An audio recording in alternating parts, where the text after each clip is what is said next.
Hi, everyone, and welcome to our second season of Hope Beyond the Headlines. This week, I am excited to be joined by an incredible changemaker and leader, Hazami Barmada. Thank you so much for being here, Hazami. Thank you for having me. Excited about this conversation.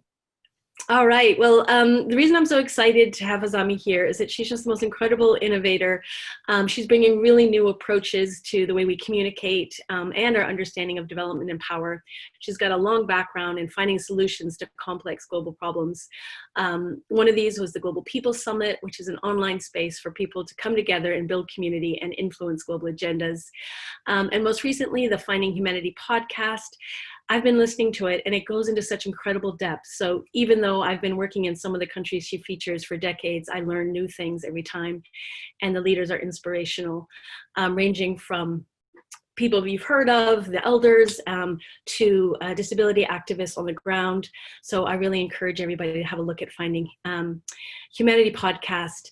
So, but along with everything she's done, there's also who Hazami is, and Hazami has an amazing story. So Hazami, can I ask you to start by sharing a little bit about your background and how those experiences as a Syrian American born to refugees has influenced your leadership?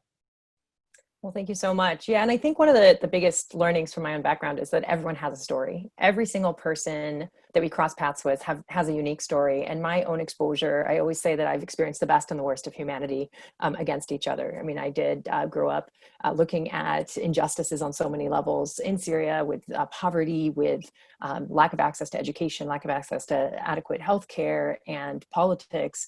But then I migrated to the United States right before 9/11, saw what injustice and racial inequity looked like right here in Mississippi, with fights over the Confederate flag, with our beach in Mississippi that was segregated until, you know, our recent too recent past, followed by Hurricane Katrina, and seeing what injustices looked like with access to life-saving humanitarian support, even in you know, one of the most developed nations on the planet. And so for me, that experience allowed me to really better understand my own confusion with what it meant to be human, who has access to services, who has the right to live. So really looking at how we as humans choose to react. Who do we choose to empathize with? Who do we choose to listen to? What do we choose to be outraged by? And how does our society and our upbringing and our environment shape not only how we think, but how we show up in the world and how we treat others? And that became kind of the obsession of my life and my career. I think you're muted, Laurie. How many years have we been living on Zoom? Heck, I wanted never to changes. There was no background noise so that people could hear you clearly. But what you're speaking about is so important for these times, and we're very lucky to have you lead during these times. We do want to focus on this part of Hope Beyond the Headlines on leadership. Women's leadership is a big leadership of everybody, men and women, but at Women for Women, particularly focusing in on women's leadership is one of the things that our program tries to achieve across the world. We believe that women at all walks of life can and need to be leaders and bring about change. And so I'd like to ask you a little bit more about your journey as a leader, and what are some of the challenges that you've faced and overcome, and is there, you know, what can we learn from that? I want to start by saying, like, the term leader always just irks me and makes me giggle, because I truly believe, and a lot of what drives my own work is that everybody needs to be a leader of their own realities to impact change.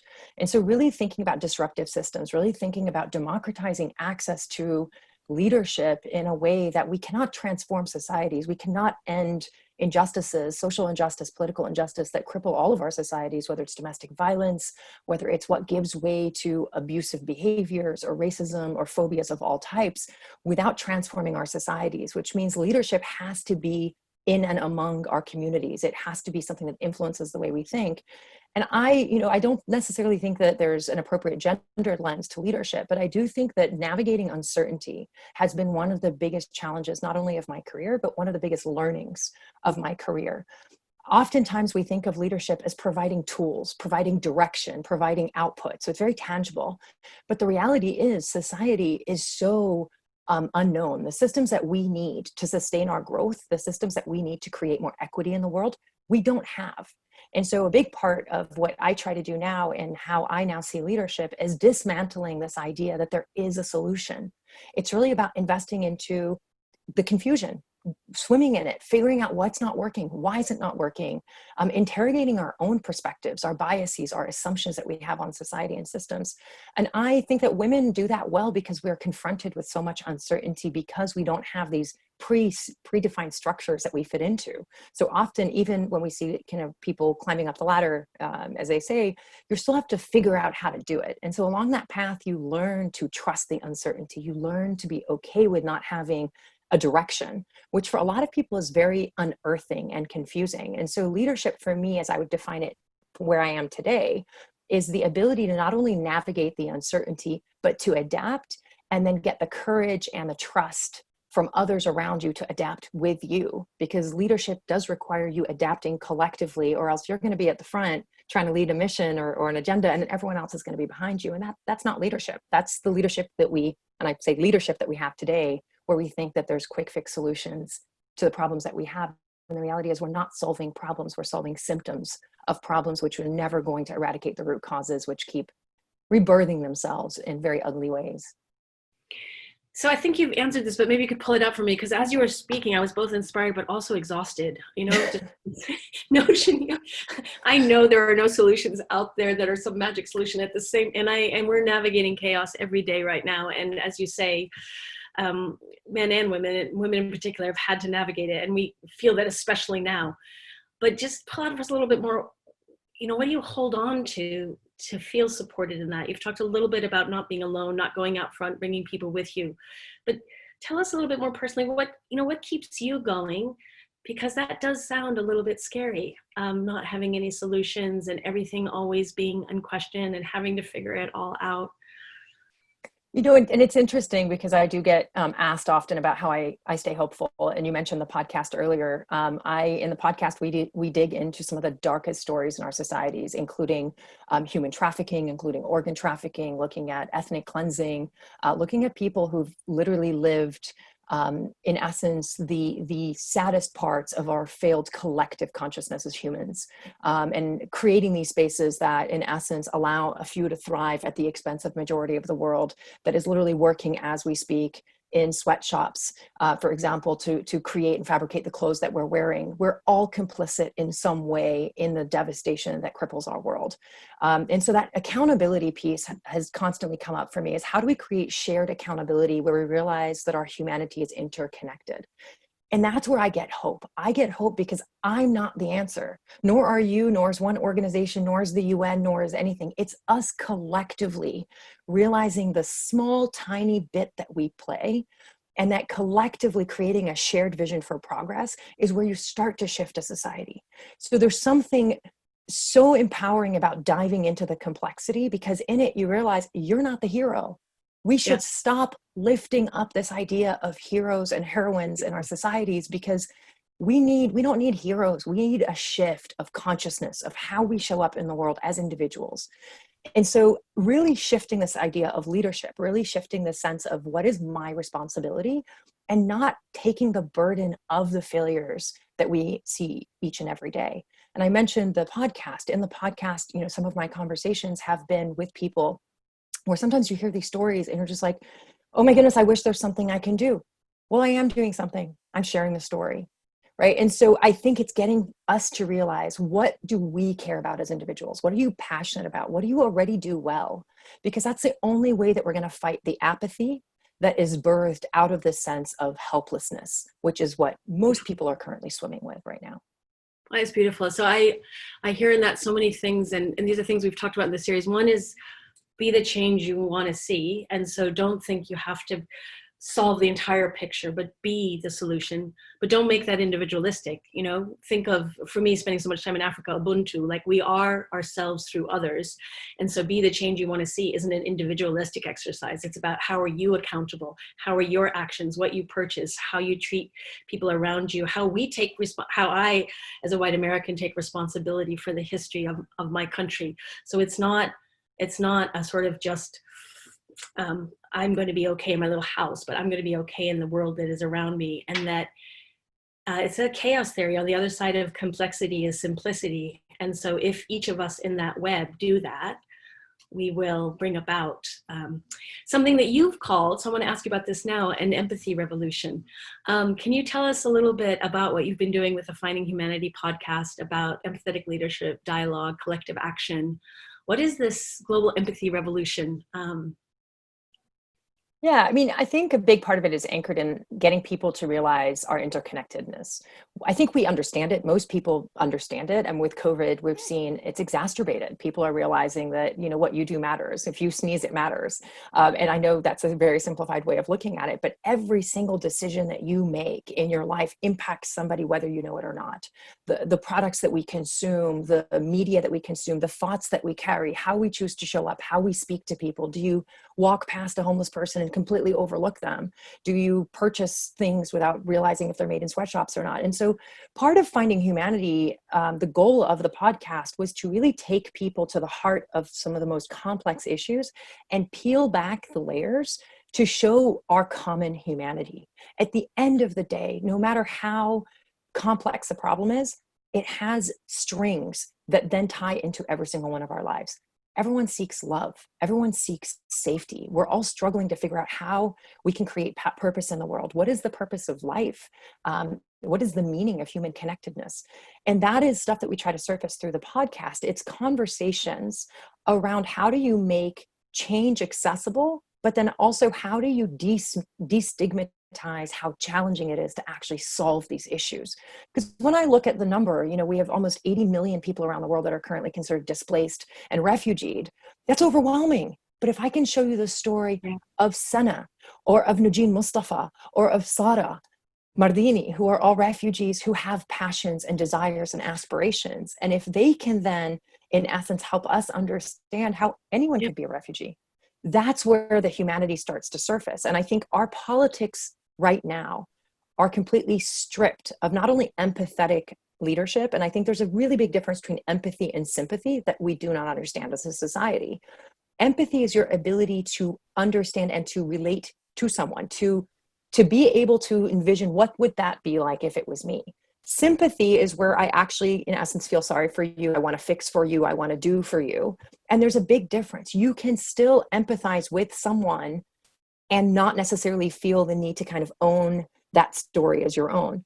But I also think this is where we have to challenge ourselves as society around altruism, because I think that too many times we base our ability to make progress on gender issues or on women's issues, on refugee issues, on people that care. And it should not be this dichotomy of those that care versus everybody else. Empathy should be embedded into our societies, because at the end of the day, you are complicit. And that is, in essence, a lot of what we try to drive home, is that every single one of our decisions impacts some part of an ecosystem that ripples into the world. And that is something that I still feel like with the individualistic societies that we live in, we don't realize that the very things we keep saying, oh, that's over there. No, we have domestic violence right here. We have child abuse right here. We have child pornography right here. And wherever the here is for you, you have it. You're just choosing not to see it. And that's what we're trying to disrupt. Well, I think, you know, what you were speaking, that is powerful. And the part you were speaking at the beginning just resonates so much for me, because it's the essence of Women for Women International. We so much were founded in empathy, not sympathy. So it's solidarity, not charity. So the idea of a woman connecting to another woman, sisterhood, out of a shared humanity, common challenges. It may feel and look really different for a Syrian refugee in northern Iraq than it does for me right here. But as you said, we all need love. We all care about our families. We all want to fulfill our full potential. We're all challenged by that in different ways. And it's out of that common experience that we unite and we create this web of change around the world. It is not at all about believing that we have to help in some way, because in fact, the connection is enriching so much for those of us who join Women for Women to partner. It's in the stories that you help tell that we learn even more resilience for ourselves about how to overcome. It's in that connection that we can feel part of a change, because if you once you recognize you're complicit and that almost everything you do is full of contradictions, right? Everything we do is full of contradictions. There's no way that this commuter and this connection isn't related to some minerals that were mined in Congo, and that hasn't been part of the problem. And so you can get frozen. You can get frozen in everything I do creates harm. And so it's very important to also find ways to be part of the solution, to reach out. And sometimes, one woman at a time was what Women for Women is founded on. As Samantha Power, a previous guest on Hope Beyond the Headlines, said, shrink the change. And that's okay, because you don't have to change the whole world. If you help change a world, that's still a really powerful world. You're transforming people's lives and your own. So I so resonate with what you're saying. And can you say a little bit more about, so I was going to ask you, how do more women become leaders and take on leadership roles, but you've already challenged us to think a little bit about the concept of leadership. So how can we clear the path for more women to be part of this change that you're talking about, to be part of the empathy revolution, to be activists leading and being part of decisions?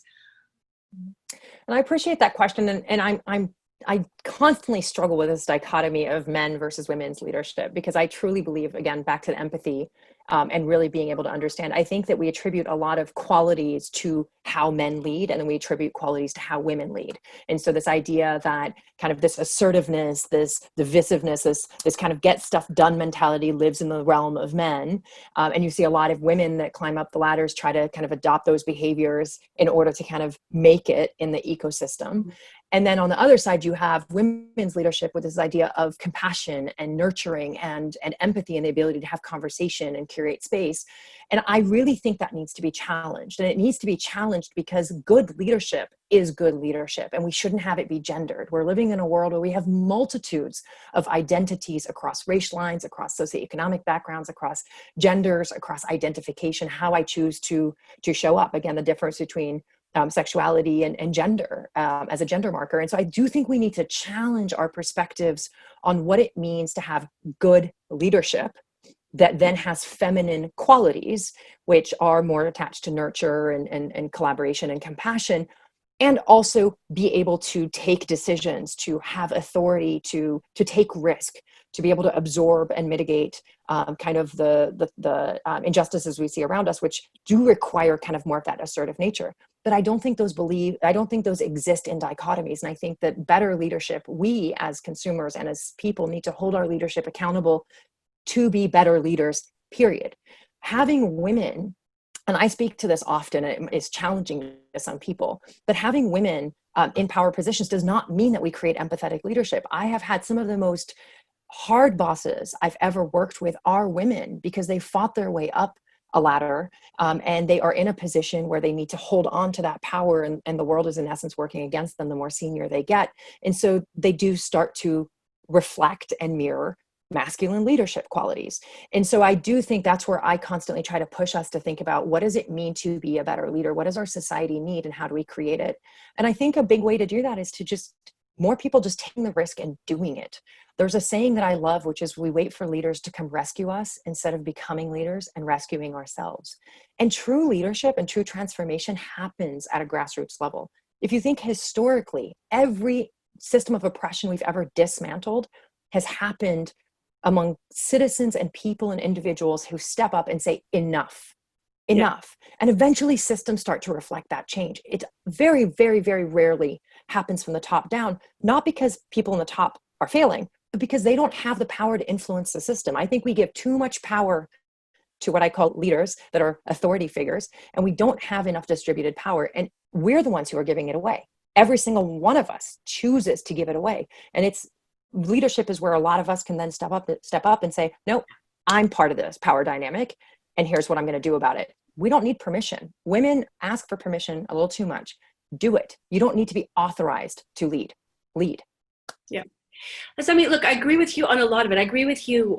For example, we stopped talking about feminist leadership and start talking about transformative leadership, because the qualities that are defined in a feminist leadership are actually transformative leadership that we want both men and women to adopt, all of us. The whole binary between feminine and masculine is something we also need to challenge. Intersectionality challenges that. So completely agreed on that. the thing that I think is also true is that there are so fewer women in formal leadership positions than men, and that leaning in isn't enough. I absolutely agree we must claim our power, but I do think we have to recognize that there are barriers put up, and that you just leaning in isn't enough. And that's why we have to collectively organize. That's why we have to support each other. That's why we do have to invest in women's specific leadership. And we have to work to transform women's attitudes and beliefs and behaviors as much as men's. Women for Women has a men's engagement program to help change attitudes and beliefs of men to support women, but we invest equally in women. The most sexist person I ever met was my mother-in-law, and who was raised in a really patriarchal society and had adopted all of that and was trying to raise my boys as the most sexist little boys. And so I agree with you that masculine and feminine are not in men and women as such, and that they themselves are problematic. But I do think that women face particular barriers, and we have to identify those and dismantle them. And I'm sure you face some of them yourself. So can you speak a little bit about what you think it takes to, would you agree with me that we have to do something specific to address the fact that only 22% of elected leaders are women, that, the businesses are led primarily by men, et cetera, et cetera? Yeah, I mean, I think I would simply disagree I agree with a lot of it, but I disagree with some parts of it. And I disagree with the parts specifically because I think our society is what creates the norms. I don't think that this is businesses that are kind of owning this or companies that are owning it, because at the end of the day, we are consumers. If we don't like what Coca-Cola or any other brand, are doing, we have the power to shift them, because at the end of the day, businesses run on bottom line. So if we understand how supply chains work, if we understand, how to leverage our power, which is why I really believe that we have so much power that we're giving away, we can hold people accountable. We can hold our leadership accountable. If you look at women's leadership, I mean, that's again, my challenge with looking at kind of this idea of this fake dichotomy between the West and the developing world. There have been Muslim majority countries who have had women in leadership positions for decades, and so in the United States, when Hillary Clinton was running for office, and this is not to be political, but the conversations were, is a woman fit to lead? The conversations were gendered in how our media even chose to talk about it, right? And how our society chose to talk about it. So these are the very institutions that are part of the problem, because we keep reinforcing the same failed gender norms. And then we're like, well, why is this happening? Well, you're part of it. How our media tells the story is super important. How we fund, who, we start to give our kind of visibility to, who we allow to speak on our behalf. And so I do agree that women have a harder role to play, but I also think what we're not talking about when we talk about women's leadership is that race plays an even bigger role. So if you're talking about women of color or communities that are underrepresented, they also have a harder role to play or a harder job to get than white women in the United States specifically, but also internationally, where caste systems or class systems or privilege or what family you belong to also plays a role. So I think there's a lot of complexity that's being lumped under this umbrella of like women's leadership or restricting women. But I would say the one thing that I have found promising is that we have more allyships across different sectors. We're realizing that in order to enable a diverse and inclusive society, first off, there's a business incentive for companies now having diversity, both racial diversity and gender diversity, in that it's profitable. So shifting the narrative from one of please help us or we need to care about these issues to there's an actual fundamental value that we gain as societies, as industries, for having gendered leadership, for having diverse leadership and ethnically inclusive leadership. And I think that's where as a society, we need to just start understanding how our systems work, because I would think that there's a lot more opportunities that we could be leveraging if more people figured out their own power to challenge the system, which oftentimes we just think, oh, it's just a system. And I always say, my background is sociology and anthropology, and it's this chicken or an egg conversation. Do you create the culture that you live in, or does the culture create you? And it's both simultaneously. So we keep reinforcing this idea that women can't lead, and thus our bias is subconscious oftentimes. So we choose to give our power, our money, our resources, our support to men in leadership positions because they're more forceful in how they say, I will fix this. Like we cling on to this idea of this rescue savior complex that so many of us have. And on the side, we have advocacy and activism that is anchored in, this idea of dismantling a system, but those people don't have access to the system. And so it's really distributive power and figuring out how to build allyships to dismantle the systems rather than just putting people and top that we think represent and reflect our values. Well, that's where I wanted to take us, that part about dismantling systems, because while I agree that social norms are really important, and I also agree that in the United States, we have some power as consumers to affect norms. When I think about, first I was thinking about Congo and the fact that the majority of women there are facing incredible structural barriers and cannot shift that through purchasing power. But then more closely to home, I was thinking of the example that you're giving around, if you look at why we needed the Voting Rights Act and the very many systematic structural ways that people of color were kept from voting. You have to take this ludicrous test. You have to have all this proof. You have to be, witnessed and you have to have references from all these ridiculous things were put in place. That can't be changed through consumer behavior. It's structural, put in place barriers that have to be removed. But what I hear you saying is that we all have to become part of that revolution to change the norms that allow us to change the system. And so it's all, you're not saying norms over structural change, you're saying both. And they're both, because yeah. social change is what shifts norms, that shift systems. Yeah. If you brought up voting, I think it's really important. We just celebrated, 100 years since women were allowed to vote in the United States. No, white women were allowed to vote in the United States. Right. And I think most people, that just got completely lumped under, where we were celebrating, so many organizations were celebrating women's rights to vote. Women of color didn't have the rights to vote until quite a bit of time after that, right? And we were still segregated as a nation. And so that's where I think it's important for us to understand the systems, but social norms play a role there, specifically around voting patterns. If we're trying to dismantle systems, most people, even in the United States, which if you look statistically, less amount of people here exercise their right to vote, despite the fact that we live in a democracy, than in parts of the world where people are fighting for the right to vote. And if we do vote, we have so many people that are registered as voting every 4 years for a president, not realizing that the curriculum that our children in the United States learn about, and most countries too, where they learn about, history, how we choose to tell the story of the finding of America and all of that, gets shaped on a local level by city council members and people in your own societies that we never vote in those elections. And these are the people shaping the policies that impact our lives, what our kids and families learn, our ability to practice faith or to marry who we love, or all of these things. These are all also happening on local levels that very few people actually think there's value there. Everyone just wants to kind of vote at this level. And that's where I mean by behavior. Our behavior in how we choose to hold our school systems accountable, our policy mechanisms, our social services around the world is so many times we just want to blame a leader rather than looking around us to say, who are the people who are actually enabling this? Those are the people we should target. And that happens at a multitude of levels. No, but I think it's an important time to point out that even now, and well, not even now, continued, is that people of color in the United States have more barriers to voting now. So the Voting Rights Act didn't fix that. There are ingenious and new ways that people have been barriers put in place to people voting, and it's a really important time right now. Whatever your party affiliations or politics are, to make sure that we all have the right to vote and to invest in ways to remove those barriers so that everybody has the right to vote by mail, by going to polling stations, by having places close by having all the access we need. And one of the things Women for Women International does is we invest in women's leadership to be able to take part in the political process.